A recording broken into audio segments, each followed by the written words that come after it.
All right, let's go ahead and complete the render assignment with adding lighting to our turntable, okay? All right, so I have my turntable here, which I'll probably edit towards the end, and we want to add lighting in Maya. Now, I will say a couple things. If you're going to do this in Max, that's fine. You can do it. However, I mentioned this before, I believe, with the bouncing ball assignment, that if you want to get into any sort of rendering, um, for film or animation, then you should be using Maya or you're pretty much wasting your time. No one really uses Max in the industry like in the film industry. So if, let's say, you want to work for Pixar or something like that, then you should learn how to render out in Maya, right? Or do animation in Maya. Okay, so moving forward. Now, the numbers on our keyboard do several different things, right? And hopefully we know what some of these are already. If you don't, that's okay. One is like the default display. Two will show you, it's kind of hard to see here, but two will show you like a preview of what this would look like if it was smooth, as well as the wireframe for what it looks like when it's not smooth. Three is smooth preview. You can see that smooths out. I'm going to hit 1 to turn that back off. 4 is just pure wireframe mode, right? There's wireframe display. There's no shaded display. 5 will turn on shaded display. That's what we're typically seeing. 6 will turn on textures if we have texture maps, but we don't have texture maps right now. And then 7 turns on lighting. Now, you can see I can't see anything, and that's because there are no lights in my scene. If I hit 5 again, I can turn lighting back off. So try doing that, right? Just hit 5 and 7. 5 and 7. So 7 will toggle lights on, right? 5 and 7. All right. So we need to create some lights. And right now, this is what I set up, right? This is what I set up in the turntable video. Essentially, I created a plane to capture shadows and then a sphere. And I scaled that sphere and the plane up so I get something like this. Then I selected the sphere and then I went to mesh display and reverse so that the faces were inside out, right? That's how I got this. Then I turned on anti-aliasing and ambient occlusion here, okay? Then I selected the plane and the sphere, and I went to the the channel box and created a new layer, named it stage, and turned on reference so that I can't click on them by accident, right? I'm actually going to select both of these in the outliner, hit Control G to group them, and I'll double click on this and I'll rename this stage. It'll say stage 1 because I named this stage. That's okay for now. This, I can double click on this and just name this mesh or something. That's fine. So I have my animation. Let's go ahead and add some lights. Now, inside of the little light tutorial in the resources, you know, it does cover some good stuff. It's about 8 minutes long for Maya. And yeah, feel free to watch that. Yeah, it'll cover some good stuff. But I'm going to go ahead and do this now. So what the assignment is asking for is a 3-point light setup, right? And we can see that if we look, right? So 3-point lighting scene. They want us to use several light sources with different colors, so we should have different colors for our lights. That's not helpful for it's not helpful for showing off your 3D model most of the time, but it is good to know how to change the color of your lights. And then casting shadows, and then it wants you to submit a zip folder containing your rendered images, but it also wants you to have an image render sequence. And I'm going to show you how to do that. It does not. I watched the video tutorial or the video instructions inside of the resources, lighting and rendering in 3ds Max and Maya module, and it says it's going to show you, but it does not. So I'll show you how to stitch all those together. But yeah, all right. So let's go ahead and do this. Now, a 3-point light system, basic 3-point lighting setup. The main light that you have is called your key light. Okay, that's your primary light direction. It's also what's going to be casting your shadows. So let's go ahead and create a key light. to get to your basic lights for rendering with Maya software, not with Arnold, but just Maya software, which is what I'm going to show you now. You go to create, lights, and then here are the basic lights we can create. These all do different things and apply light differently. I'm going to use a directional light. So I'll click on directional light. You'll see here it is. I can move it up like this. Now, a directional light, you can see we can move it around by hitting W, and we can think of this as like the sun. In other words, it does not matter where in the scene it is, it's always just going to cast light in the direction that the arrows are pointing. So if I hit 7 on my keyboard, you can see this is what it looks like, right? Because the arrows are pointing that way. If I start to rotate this light, right, you can see I'm changing the direction of the light. Even if I were to, let's say I point it down like this, and then I move it under the floor, see, now it's under here. This light is unique in that it's still going to shine through, right? So the placement of this doesn't necessarily matter. It's more about the angle. However, I'm still going to place it in the same fashion that I would for a 3-point light setup, just so it's easier for me to understand as well as teach. So your key light typically is above, in front, and to the side of your subject. So let's say this is the front, like this is going to be the camera that I render, right? So I'll make sure it's above the objects, to the side, and in front of them. Then I'll rotate it. I want to have a strong direction like this, so that we get some cast shadows, some interesting cast shadows. Notice that we don't currently have any cast shadows. That's because shadows are not turned on. If I go up to lighting and click on shadows, everything is going to turn black. Let's see. Now the reason why everything is turning black in here, let's turn shadows off for a second, is because the sphere is casting a giant shadow over everything. So what I can do is I can open up this stage 1 and find the sphere. Right here it is. Go to attribute editor, click on polysphere shape 1, then click on render stats and uncheck this box, cast shadows. This makes it so that the sphere will no longer cast shadows. And if I hit 7 now, whoops, 7's on and I turn on shadows, you can see that now I can actually see the shadows of the objects, and this is no longer casting a giant shadow. Notice that the shadows are really blocky, right, in aliased. That's because we need to change up their resolution quality. So if I go over here, I have the light selected, right? It's named directional light 1. I'm in the attribute editor. I can use depth map shadows, and this resolution I can crank up, right? Filter size I could also crank up. Notice that when filter size is down, see how we're getting quite a bit of aliasing still. If I start to turn this up, it will soften those edges quite a bit. Now, this isn't going to be perfect, and it's going to be partially reliant on your computer. But yeah, something like this is sufficient for just learning. And you can see that when I rotate this, now the objects are moving rather than the camera whipping around and showing us parts that are in shadow, right? So we're going to find the best view. All right, so we need to have 3 lights. I'm going to double click over here and name this to key light, right? So that's my primary light, and it's going to be the one that's casting shadows and giving most of the lighting information. I can adjust the intensity of the light over here. We don't want to crank this up really high. For now, I'll just leave this on 1, and then where it says color, I can change the color. All right, so let's try and avoid, for this assignment, I mean, you can do what you want so long as I can still see it, but I recommend trying to avoid overly saturated hues, right? So we do a warm color for the key light, and that decreased the brightness a little bit. So I'll go to this value and let's crank that up a little, something like that, just a 2. So I've changed the color of the key light. Let's create another light. And this light will be the second light of the 3-point light setup. Let's go to create lights, and I'll just use another directional light.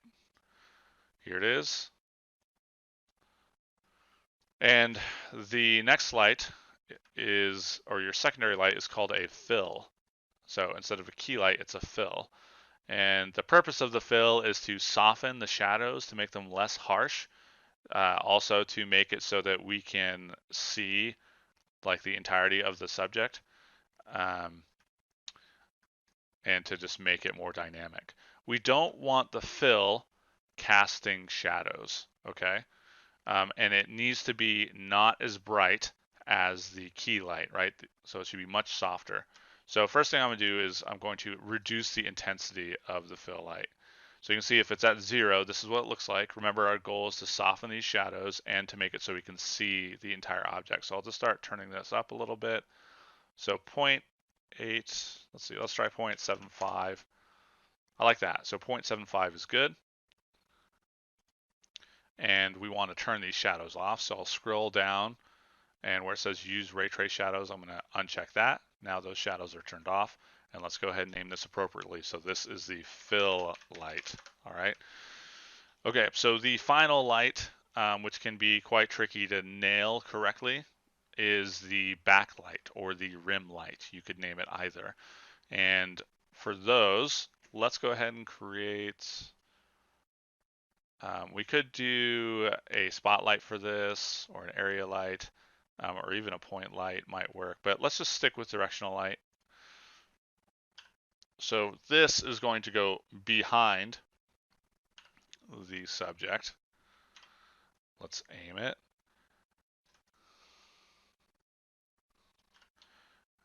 Behind and kind of almost straight down, or we don't want to point the light at the camera. We want it to be down, so it gives us a bit of rim lighting from the top. Now, typically, it depends on what you're going for, right? If we wanted really strong rim lighting, we would crank the intensity of this up pretty high. We can start to see that we're getting, some very strong rim lighting here like this. Let's just play with that. And then we could turn off shadows. And we get this. In my opinion, this is, it depends on what you're going for, but this is probably too much, right? If the camera's here, right, and I hit play, it's not terrible, but it's really softening the shadows quite a bit, and it's creating a bit of oddity. So I'm going to turn the intensity of this down 2.5. So that gives us sort of a nice rim light here, right? And we still have our cast shadows. And then I'll name this rim light. And we could just name this key, fill, and rim. That's also fine. But if you name these properly, then I know that I don't know if you're reading or if the resources have this naming convention, but this is the professional naming convention, right? So if you get your setup similar to mine, I know that you've watched this video, and that's good. So this is another reason why we wouldn't want to swing the camera around crazily, right? Because if we're swinging instead of, you can see here, I'm rotating the objects rather than rotating the camera. If we're rotating the camera, then at some point we're getting way back here where the rim light is what we're primarily seeing, right? And we don't want to rotate the entire environment around. We don't want to rotate the camera. We want to rotate just the objects, right? So let's go back to our the front where we had set this up. We'll go back to frame 1. And I'm going to choose, so now that I have the lights, oh yeah, we're supposed to have different colors, I forgot. All right, so let's say this fill light is also pretty warm. That's really saturated, so let's turn that down a little. And then let's say the rim light is cooler, right? So we get into more of like a blue, but maybe a little less saturated.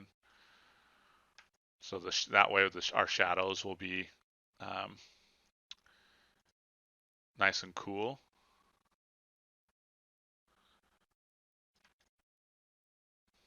All right, something like this is fine.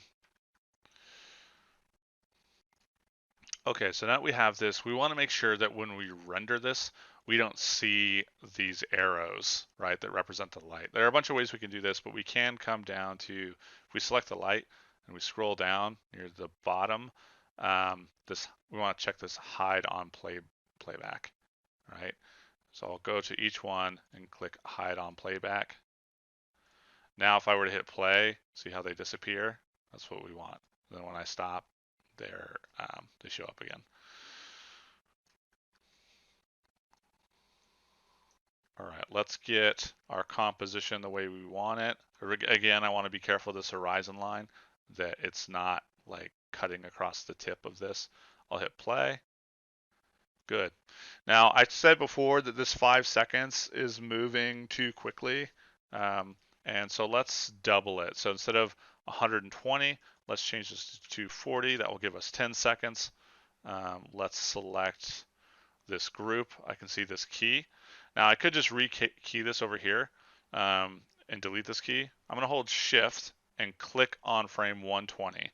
That will make that frame red. Then I'll take this yellow arrow and drag it all the way over to frame 240. I think it's not on frame 240. Let's change this to animation.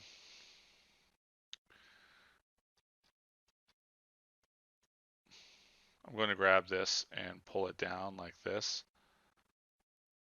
so that I can only see so many frames. So I'm on frame 239, so let's move this over to 240. There we go. Get over there. Whoops. I want to use this inner arrow. There we go. Okay, 240. Let's go all the way back like that. And let's go back to general. Now let's hit play. Okay, that's much better, that pace.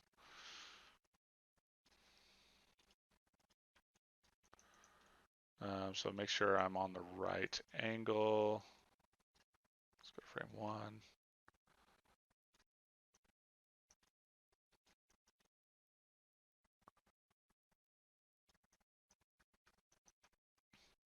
All right, let's get our render settings correct. So up here where this little clapboard and the gear is, if I click on that, that will open up the render settings. What we're going to do and what the assignment is asking us to do is render out a bunch of individual renders called a render sequence, meaning that instead of rendering out a video, we're going to render out 240 images, or however many frames you have will be an individual image. This is the same way that you would do it if you were working for an animation studio, right? Like Pixar or something. So they don't just render out a video, they render out frames and then compile them and edit them later on. All right, so image format, let's just change this to PNG in the render settings. Oh, also render using, let's render just with Maya hardware 2.0, okay? So yeah, PNG, that's good. Here, frame animation extension. This is name.ext single frame. We want to render out a bunch of frames, right? Not just a single frame. So I'll click on this, and I need to choose one of these that has the little pound symbol. So I'm going to choose this name.pound.ext. Frame padding 4 is fine. So start frame, this refers to my animation, right? So start frame is frame 1, end frame, if I'm going to render all of them, would need to be 240, right? So for me, I'm just going to be rendering using this perspective camera. Some of you may have created like an additional camera to rotate around the subject. And if you did, where it says renderable camera, you would want to select the camera that you created here, okay? Next, if you scroll down more, right, we get the presets. HD 540, let's go ahead and render this in just 1080. So HD 1080. Resolution, this is pixels per inch, so 72 pixels per inch. That's standard screen size, right? Like if you're looking at a image on the web or something, 72 is fine. So that's fine. Let's see. So this is all fine for now. This is good. It will save. So I'm just going to hit. Actually, let's just double check something.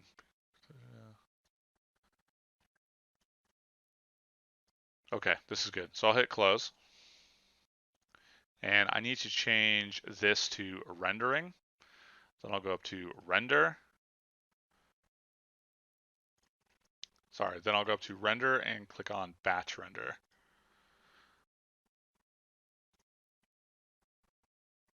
And you can see down here in the bottom right, result rendering with Maya Hardware 2.0. If I click on this,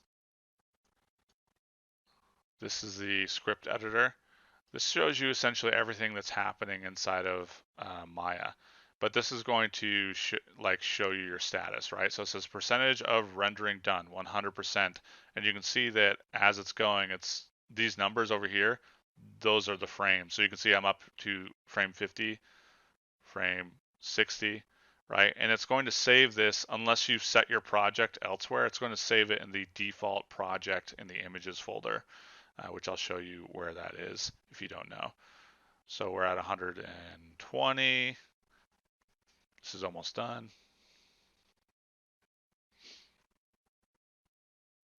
And if this, you could see my computer, which is pretty beefy, it even took it just a second to get going. So just be patient. After you hit that batch render, open up the script editor, make sure that it says it's rendering, and then just wait a minute, and it should start rendering all of this, okay? All right, so it says that it's done. So I'll close this. And if I open up my Windows Explorer, then you can say I can go to Documents, and where is it? Maya, whatever version you're using. I'm using 2023, I believe. Yes, I am. And then where is it? Oh, sorry, we want that. We actually just want projects. Default, and then images. And you can see here are all the individual images, right, that I just rendered. So if I were to double click on one of these, like frame 21, that's what frame 21 looks like, right? And I'm now kind of going through each frame. And we're getting some compression because it's a PNG. I'm holding the right arrow to just kind of scrub through all these images, and you can see, oh, look, here's the animation, right? So these, like all of these images, is what the assignment is asking you to turn in. So what you could do is you could back up and you could right click on images, send to compressed, and then you could, name this and submit that folder. So you would submit this one, right? The zip folder. Let's go ahead and take a look at how you would actually turn these images into a video that we can watch, right? Because the images by themselves are pretty useless unless we turn them into a video. And again, the only reason why you do this is so that you have a lot more power with the quality of your renders if you do it in this fashion, right? You can do a lot of different techniques and use a lot of different tools and compile different images, right? So in other words, if I really wanted to, I could go into Maya and I could do a render pass of just the shadows, a render pass of just the highlights, a render pass of just the textures, right? And I could compile them in like Adobe After Effects, which is what I just opened here, and really tweak how they look. Okay. So yeah, you can use Adobe After Effects. I don't know if SNHU provides you with that, right? If they do provide you with like Photoshop or something, it's possible that you also have access to After Effects. However, there's lots of different software. If you have any video editing software, it's possible that you could do what I'm about to do here. What you're going to want to look for is a way to render an image sequence. Okay, so if you don't have After Effects, but you have something else, just look up online, like, how do I render an image sequence? And again, what I'm showing you here isn't strictly required for this assignment. I'm just showing you how to do it anyway, okay? So I closed out of that initial window. And let me actually just resize this so you can see the entire screen. Sorry. Okay, there we go. So if you close out of that window, you'll get something that looks like this, right? I'm going to click on this new composition from footage, and then I will navigate to those images. So documents, Maya, projects, default, images, here they are. I'll select the first one, scroll to the bottom, hold shift, select the last one, and I want to click on this PNG sequence. Okay, so if you don't click on this, it's going to import everything individually. Yeah, I'll hit import. You can see it's going to stitch together all of those. It's going to get all the images, but it's also going to stitch it together. And if I hit spacebar, it's going to give me a preview of the animation.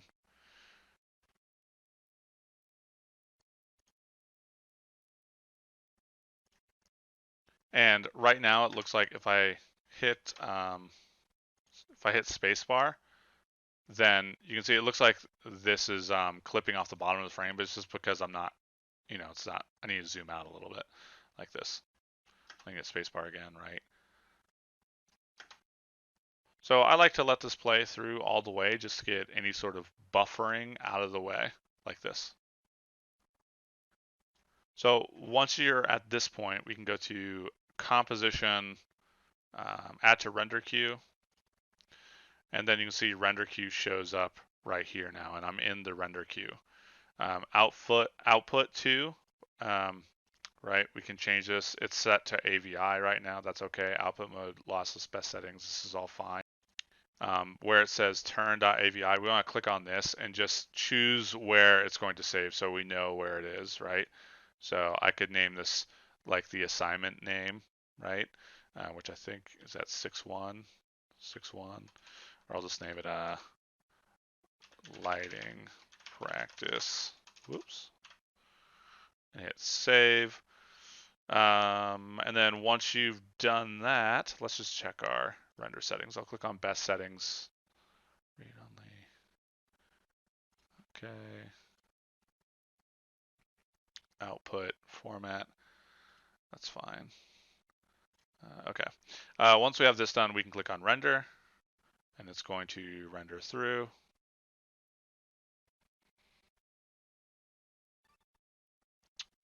Just finished. And you can see if I open up, if I go to my desktop, lighting practice, and open this up, here is the video, right? Great. Awesome. Okay. Well, hopefully that helps. Reach out if you have any questions. And yeah, I'll see you in the next one.